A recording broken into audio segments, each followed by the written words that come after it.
सुनहरी मछली। एक दिन समुंदर से एक मछली तीरते तीरते तालाब आ गई। वो बहुत अनोखी थी। तालाब की मछलियाँ उसे गौर से देखने लगी।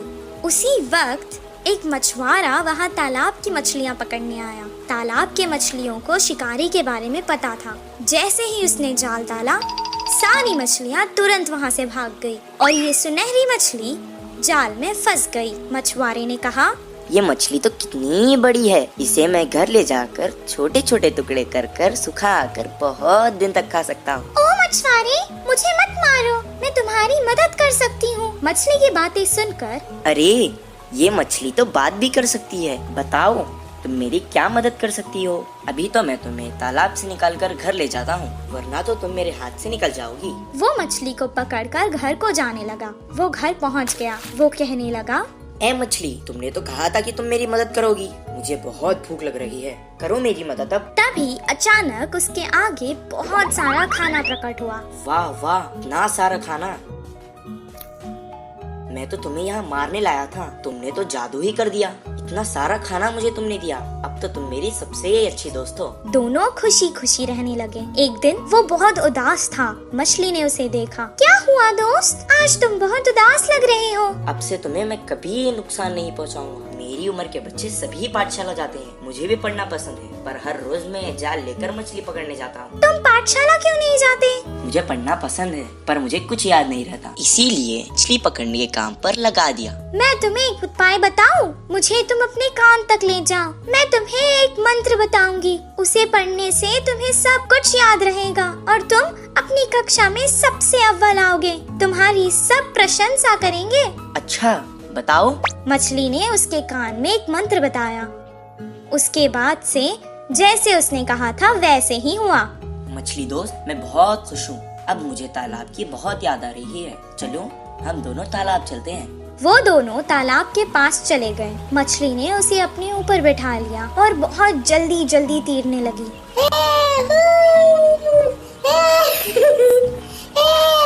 और उसने सारे तालाब की सैर करवाई उसे।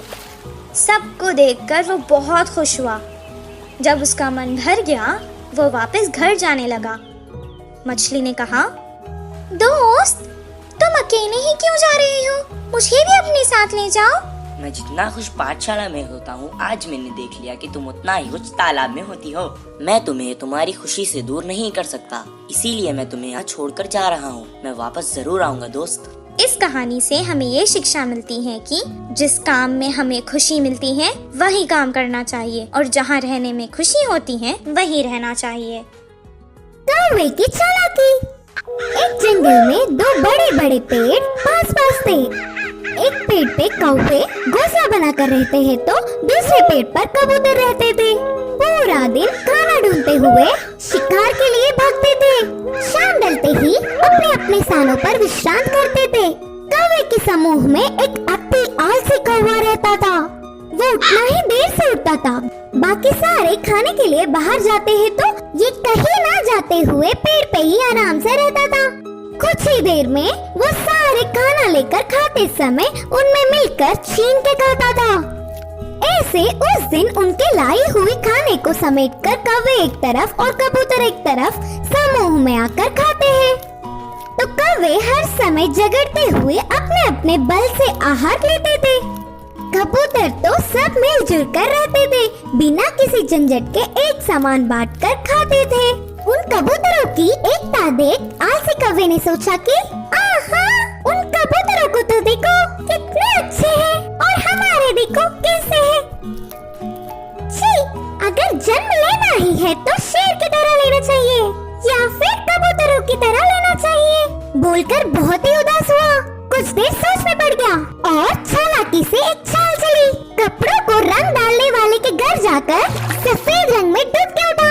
उसके बाद अपने आप को शीशे में देखकर उछलने लगा। देखने के लिए कितना सुंदर हूँ, कोई भी मुझे कबूतर ही सोचेगा और कबूतरों के साथ अच्छे से खा सकूंगा।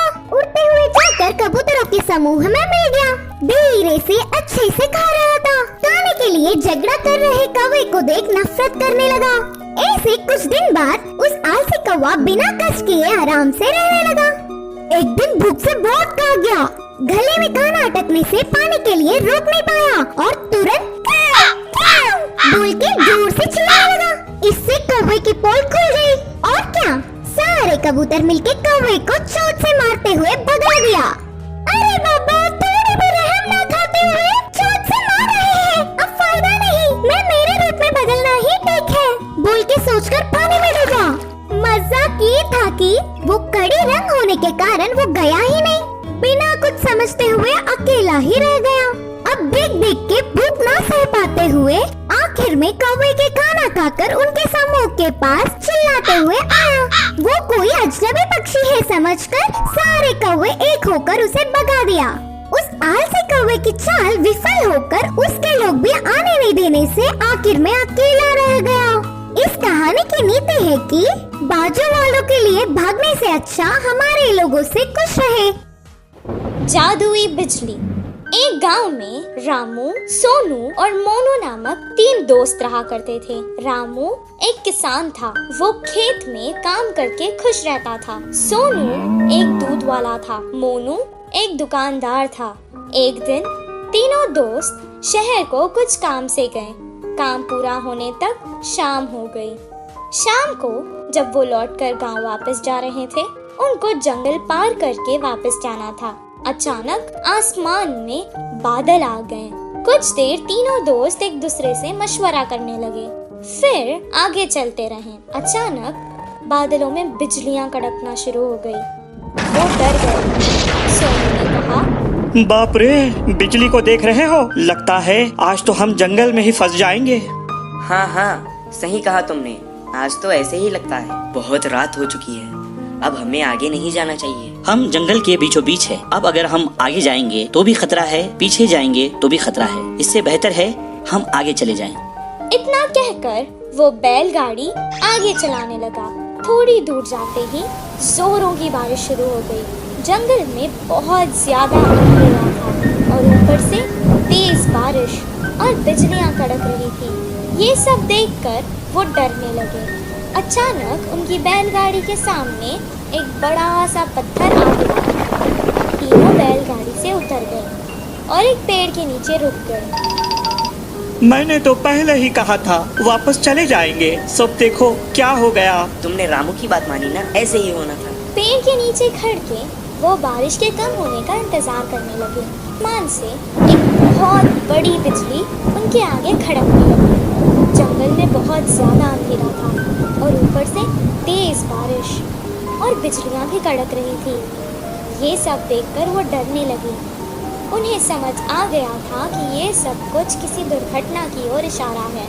मुझे लगता है कि भगवान में से हम तीनों में किसी एक को सजा देना चाहता है। अब पता नहीं वो हम तीनों में से कौन है। ऐसा ना हो, मुझे लगता है भगवान हम में से किसी पापी को सजा देना चाहता है। अब पता नहीं वो हम तीनों में से कौन है। ऐसा ना हो किसी एक के कारण हम तीनों को सजा मिले। मैंने आज तक कोई पाप नहीं किया। मैं जाकर उस बिजली के आगे खड़ा हो जाता हूँ। अगर मैं पापी हूँ तो मुझे सजा मिलेगी।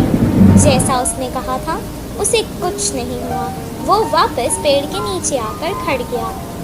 मोनू भी अपने मन में सोचने लगा, उसने तो कभी कोई पाप नहीं किया था। सोनू की तरह वो भी बिजली के आगे खड़ गया, उसे भी कुछ नहीं हुआ।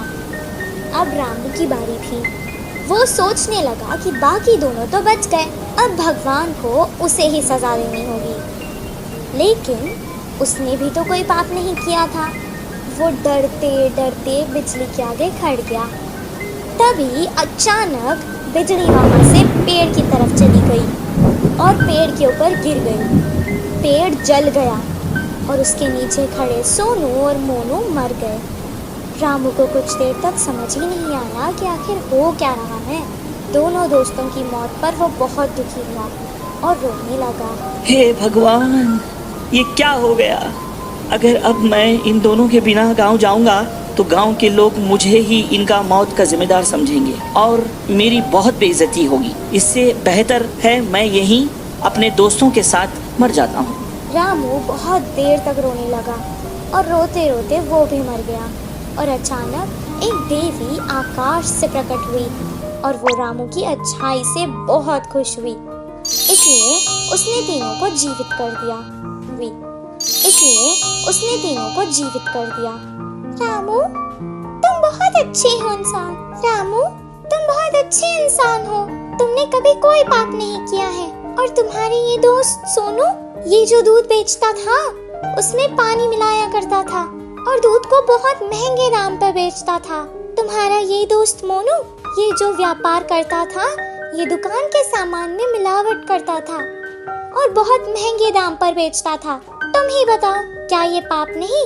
पर तुम बहुत अच्छे हो, सबकी मदद करते हो। तुमने ऐसे पापियों के लिए अपनी जान दे दी। मुझे अच्छा लगा।